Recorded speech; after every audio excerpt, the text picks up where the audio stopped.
Right, breaking news చూస్తున్నాం. బాసర జ్ఞాన సరస్వతి దేవి ఆలయంలో భారీ చోరీ జరిగింది. మొదటి అంతస్తులో ఉన్న మహాంకాళి ఆలయ తాళాలు పగలగొట్టిన దొంగలు వెండి కిరీటం, హుండీ అపహరించారు. అభిషేకం చేసేందుకు వెళ్లిన అర్చకులు చోరీకి గుర్తించి పోలీసులకు ఫిర్యాదు చేశారు. ఆలయం వెనుక వైపు నుంచే దొంగలు వచ్చినట్లు నిర్ధారించారు. రాత్రి భద్రతా విధుల్లో ఉన్న 6 హోంగార్డులు ఉన్నారు. అప్డేట్స్ మా కరెస్పాండెంట్ మాంతయ్య అందిస్తారు. మాంతయ్య, పూర్తి డీటెయిల్స్ ఏంటి? పవన్, సరస్వతి దేవి ఆలయంలో గ్రౌండ్ ఫ్లోర్ లో సరస్వతి దేవి ఆలయం ఉంటుంది, ఫస్ట్ ఫ్లోర్ లో మహాంకాళి దేవి ఆలయం ఉంటుంది. అయితే మహాంకాళి దేవి ఆలయంలోకి దుండగులు చొరబడ్డారు. రాత్రి ఆలయం తలుపులు పగలగొట్టి అమ్మవారికి సంబంధించిన మహాంకాళి దేవికి సంబంధించిన వెండి కిరీటం, హుండీని ఎత్తుకెళ్లారు.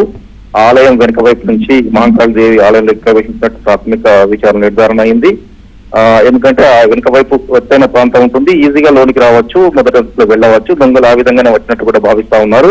ఈ ఉదయం తెల్లవారుజామున రెగ్యులర్ గా జరిగే అభిషేకం కోసం అర్చకులు ఆలయానికి చేరుకున్నారు. ఈ క్రమంలో తాళాలు పగలగొట్టడం, లోన వస్తువులు కనిపించకపోవడంతో వెంటనే అప్రమత్తమైన ఆలయాలకు సమాచారం ఇచ్చారు. చోరీ జరిగినట్టు నిర్ధారించి పోలీసులకు సమాచారం ఇచ్చారు. పోలీసులు చేరుకుని విచారణ జరుపుతా ఉన్నారు. ఏదైతే భద్రతా విధుల్లో 6 సిబ్బంది ఉన్నా కూడా చోరీ జరగడం పట్ల స్థానికులు విస్మయం వ్యక్తం చేస్తున్నారు. దుండగులు మాత్రం పథక ప్రకారం చోరీకి ముందు రెక్కి నిర్వహించిన తర్వాత చోరీ చేసినట్టు కూడా భావిస్తా ఉన్నారు. ఎందుకంటే సీసీ కెమెరాలో కూడా రికార్డు కాకుండా చాలా జాగ్రత్తలు పాటించారు. దీనిపై పోలీసులు అన్ని కోణాలు దర్యాప్తు చేస్తా ఉన్నారు. అలా తెలిసిన వ్యక్తిపై చోరీకి పాల్పడ్డట్టు కూడా భావిస్తా ఉన్నారు. Pawan, right, thank you Manthayya, thanks for the updates.